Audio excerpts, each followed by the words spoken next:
Graça e paz, amados de Deus, você está no nosso point teológico. Estamos aí para mais um encontro, para mais uma reflexão, né? Lendo e comentando Confissões de Agostinho, esse clássico, né? Estou lendo juntamente com você. Eu tinha, alguns anos atrás, iniciado a minha leitura, tinha parado e juntamente com você aqui estou lendo, refletindo um pouco esta obra clássica e com certeza, Deus permitindo, vamos seguindo até nós concluirmos e podermos dizer: eu li Confissões de Agostinho, grande clássico, já tem aí mais de 1500 anos que foi escrito, né? E se você não me conhece, sou o pastor Anderson Porto, estamos aqui na internet compartilhando conhecimento, né? E se junte à família Ponte, se inscreva aqui, ative o sininho da notificação, venha fazer parte da família Ponte para você receber as notificações aí, as novidades.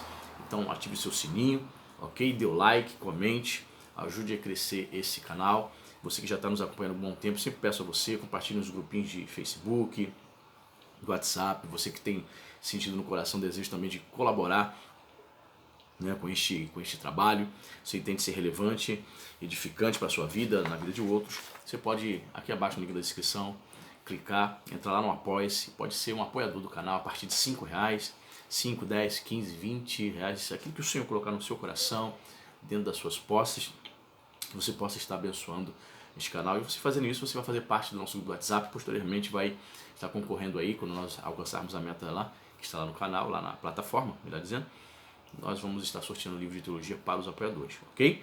Então vamos lá, eu estou no capítulo 1 ainda, temos lido assim, cada vídeo uma média de 2 versículos, né? Se divide em livro 1, 2, 3, né? E por versículos, e vamos ler hoje o versículo 11 e 12, ele continua ainda tratando, você que tem nos acompanhado, tem falado ainda sobre a infância, a sua tenridade, né? Ele vem trazendo reflexões sobre esse período, né, da sua tenridade, quando bebê e tal. Então diz assim, versículo 11: ouve, ó Deus, ai do pecado do homem.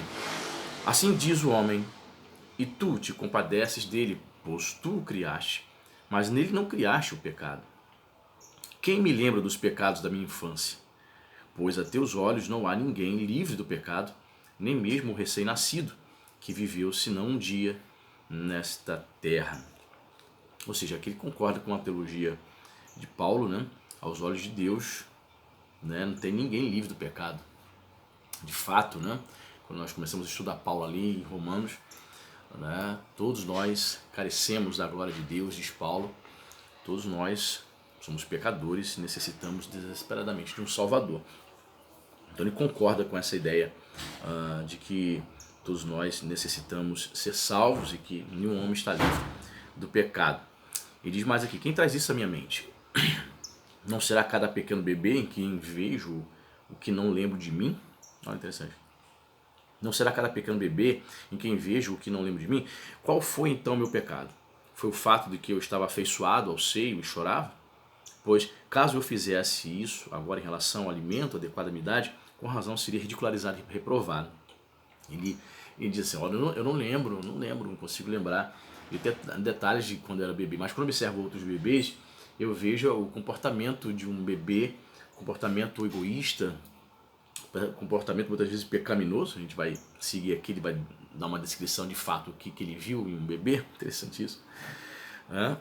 Ele fala: eu sei que, que o pecado está em mim, intrínseco desde a minha infância, mas eu não lembro. Eu não lembro de ter feito essas coisas que, se eu fizesse agora, na minha idade adulta, eu seria ridicularizado. É interessante isso, que ele observa intrinsecamente efeitos do pecado até mesmo num bebê ou até mesmo numa criança. Mas ele, ao mesmo tempo, ele tenta se defender dizendo: mas eu era inocente, eu não lembrava de nada. Né? Ele diz assim: o que fazia então era digno de reprovação, mas sendo que eu não sabia o que era reprovação, o costume e a razão impediam-me de ser reprovado. Ou seja, aquelas coisas que um bebê faz, que são alguns atos egoístas, até mesmo ele vai citar daqui a pouco, vou mostrar para vocês, eu não podia ser reprovado. Eram tolerados pelos meus pais algumas atitudes, né? Eu gritar, eu chorar, espernear, porque sou um bebê, sou uma criança. Embora ele reconheça que eram atitudes até mesmo pecaminosas. eu não poderia ser reprovado, porque era tolerado por eu justamente ser bebê. Aí diz mais, pois aqueles hábitos, quando crescemos, nós os erradicamos e descartamos. Ficamos adultos, né?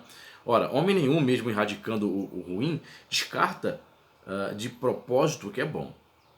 Ou será que naquela fase era bom, mesmo que só por certo tempo, chorar para obter o que, se concedido, seria prejudicial? Ressentir-se amargamente de que pessoas livres, seus parentes mais velhos, na verdade, os próprios autores do seu nascimento, não servissem.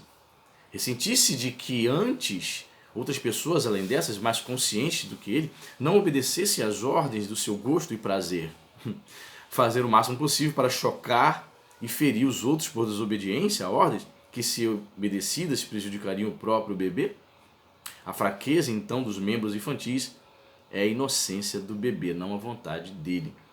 Então ele diz aqui que faziam coisas que poderiam chocar, mas os parentes, as pessoas próximas poderiam até mesmo, olha que interessante, até mesmo atender, acatar o bebê, mesmo sabendo que determinadas ações, atendendo ali as demandas e as necessidades do bebê, ele poderia ser atendido, ainda que isso pudesse prejudicá-lo, né? Então ele diz assim, então se existe alguma fraqueza nessa fase, é o fato do bebê ser inocente. Ele não tem consciência de que faz aquilo, mas ele faz instintivamente. Aí ele diz assim, eu mesmo, olha só que interessante, eu mesmo vi e até conheci pessoalmente um bebê invejoso.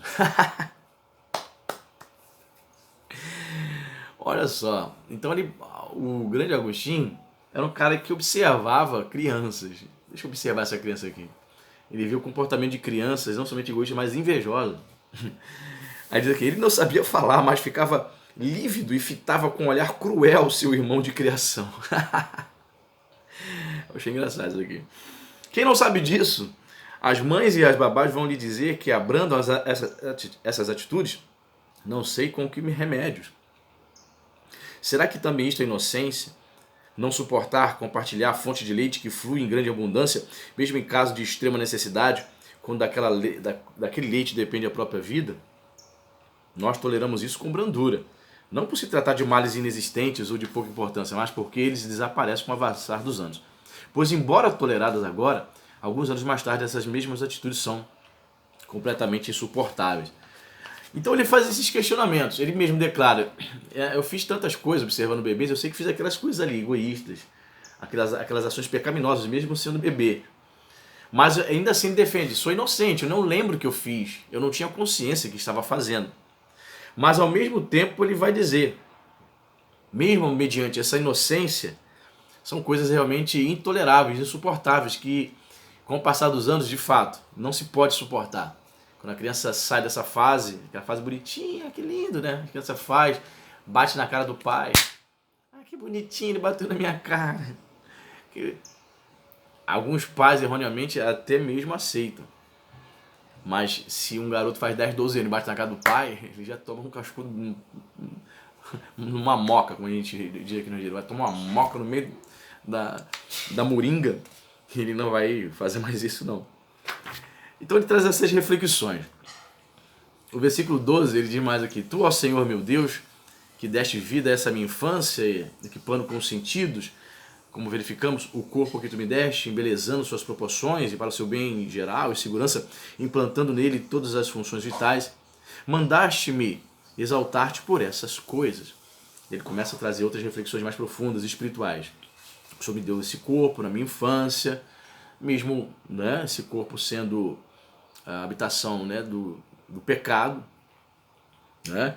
O Senhor me deu graça, o Senhor me deu a segurança, o Senhor cuidou de mim, todas as minhas funções vitais, estou vivo, estou respirando. Aí ele diz assim, mandaste-me exaltar-te por essas coisas. Aí ele cita o Salmo 92:1, que diz, render graças ao Senhor e cantar louvores ao teu nome. Então ele começa aqui que apesar do pecado, apesar dessas questões todas, ele assim entende que a misericórdia, a graça geral de Deus está sobre a vida do indivíduo, concedendo saúde, concedendo as funções vitais para ele crescer, para ele aprender, né, para ele raciocinar, enfim. Ele diz mais, pois tu és o Deus impotente, bom e assim Seria mesmo que nada tivesses feito além disso, que só tu poderias fazer. Tua unidade é o molde de todas as coisas. De tua própria beleza, tu criaste todas as coisas belas e ordenaste todas essas coisas por tua lei. Essa idade, então, Senhor, da qual não guardo lembrança e só imagino por meio de palavras e entrevejo observando outros bebês que conheci, por mais verdadeira que minha imaginação possa ser, ainda reluto em incluir na vida que eu vivo neste mundo. Olha, pois tanto quanto aquilo que passei no ventre da minha mãe, ela está oculta nas sombras do esquecimento. Mas se sou pecador desde que nasci, sim, desde que me concebeu minha mãe, aí citando Salmo 51:5, onde eu te pergunto, ó meu Deus, onde, Senhor? E quando foi teu servo inocente? Então ele percebe, você sabe que Agostinho, tudo ele está falando isso aqui por conta da sua teologia. Né? Se nós estudarmos profundamente a sua teologia, né, nós vamos entender, você sabe, você que já estudou um pouco de Agostinho, que ele ensinou a depravação total. Então ele entende que, mesmo diante da pureza, da observância de um bebê, bebê tão puro e tal, ele observava o pecado intrínseco. Ele diz, quando foi eu, teu servo, ainda que bebê, ainda que no ventre da minha mãe, quando foi que eu possa ser considerado de fato inocente?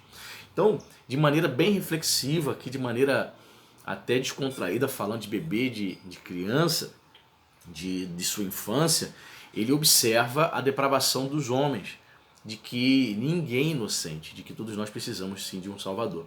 Aí ele termina esse versículo 2 fazendo mais uma pergunta. Daquele período daquele período eu passo por cima. Que mais posso fazer com aquilo de que não guardo nenhum resquício na lembrança? O que eu posso fazer? Nada. Uma pergunta retórica, né? Não posso fazer nada. Eu não guardo lembrança, mas ainda assim pratiquei atos pecaminosos.